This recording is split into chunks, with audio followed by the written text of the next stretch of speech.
Hi, this is Tara McGillicuddy, and in this video, I'm going to talk about the importance of connection and community when you have adult ADHD, and to also let you know about a new resource that can help you be more connected and be part of a community when you have adult ADHD. When you have adult ADHD, it can be very frustrating and overwhelming to be around people at times. Our brains work differently, we do things differently, and a lot of times people that do not have ADHD do not understand how our minds work. It can be very frustrating and sad, and it really, to be around those people can be challenging. So what happens with a lot of us with ADHD is we become isolated.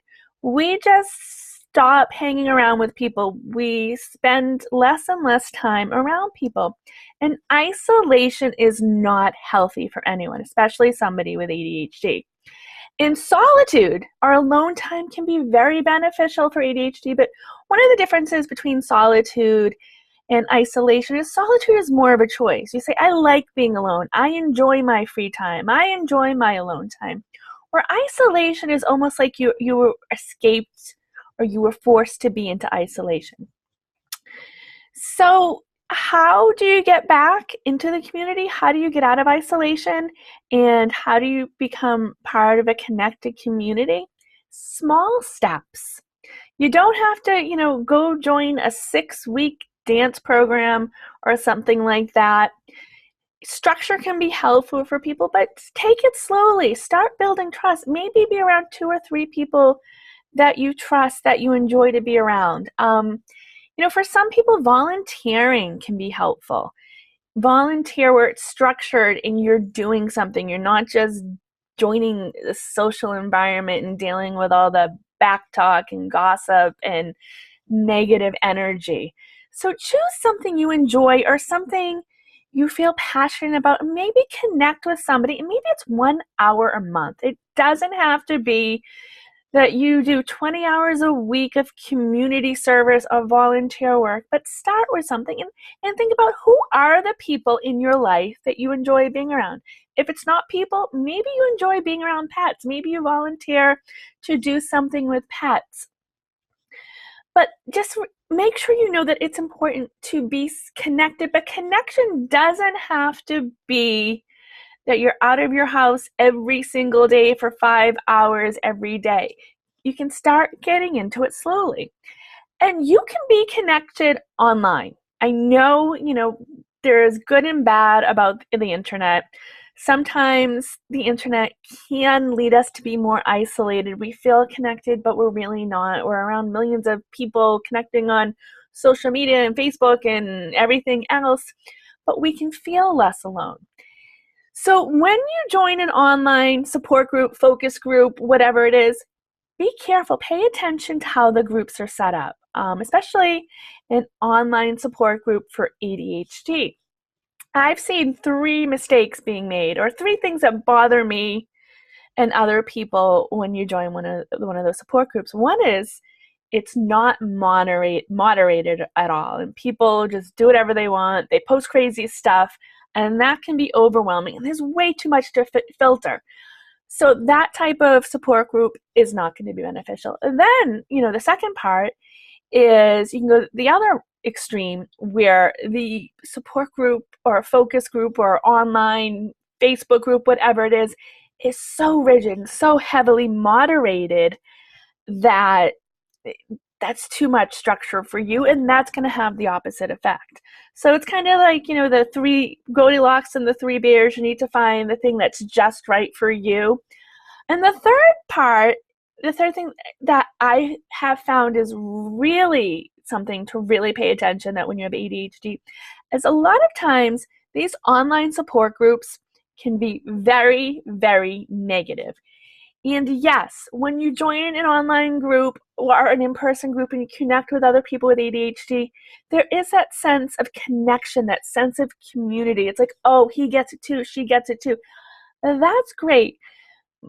But be careful that the entire group or way too much of it is not only focused on complaining and venting and negativity.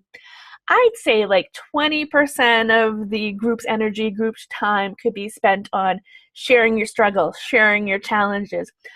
But at least 80% focus on the positives in your life, what you want to manifest, your successes, the strategies that you use, what is helpful.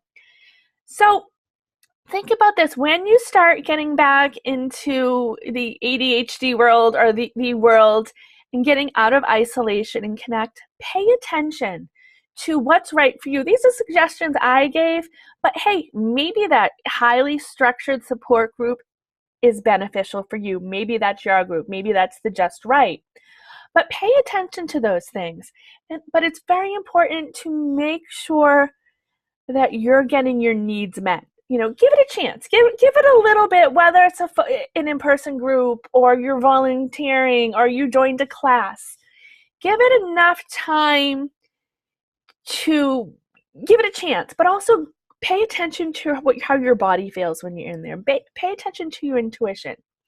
So with that, I want to let you know about a new support network that I have started over on Facebook. It's the ADHD Support Community. And what's going to be different from the 101 other or 1,000,001 other ADHD Facebook groups? It's hosted by me. So if you listen to ADHD Support Talk Radio, watch my webinars, watch my videos, and you found me helpful, then I might be a good leader for you, someone for you to connect with in the support group. If you don't like me, go someplace else. Find a better one. But what is different, I'm going to be leading it, so it's going to be my style, my energy. We're going to focus on resources. It's going to be somewhat like, a book club where you're supposed to read a book and then talk about it. So what we're going to do is going to talk about some of the podcast episodes, what you found helpful about it. What was your aha moment? What inspired you? How did it change your life? And maybe we'll talk about some of the videos I post here on Facebook. Or you can share your own strategy, your own success. But it's going to be based more on success and inspiration, in manifesting, in the positives. Not to say if you had a bad day, you can't go there and say, this is what happened, I could use some support. But I'm going to focus, it's going to be 90% positive, 10% or less of the negative, the venting, the sharing your struggles. It's time to inspire people. We have so much negativity in this world that we need people to inspire us. We need the positive energy. So if you'd like to sign up for ADHD support, for the ADHD Support Talk community, go to ADHDsupporttalk.com and click on the button that says sign up for the Facebook group. I hope to see you there, and I will be back in 2018 with more videos, more podcasts, and a new group to inspire you. In addition to the Facebook group, I have something big that I've been working on for months that is going to be inspirational for ADHD. But make sure, if you find these videos helpful, share them. Subscribe on YouTube. Subscribe to ADHD Support Talk Radio on iTunes. But I will be back soon, and I look forward to seeing you in the Facebook ADHD Support Talk group. Thanks again for watching.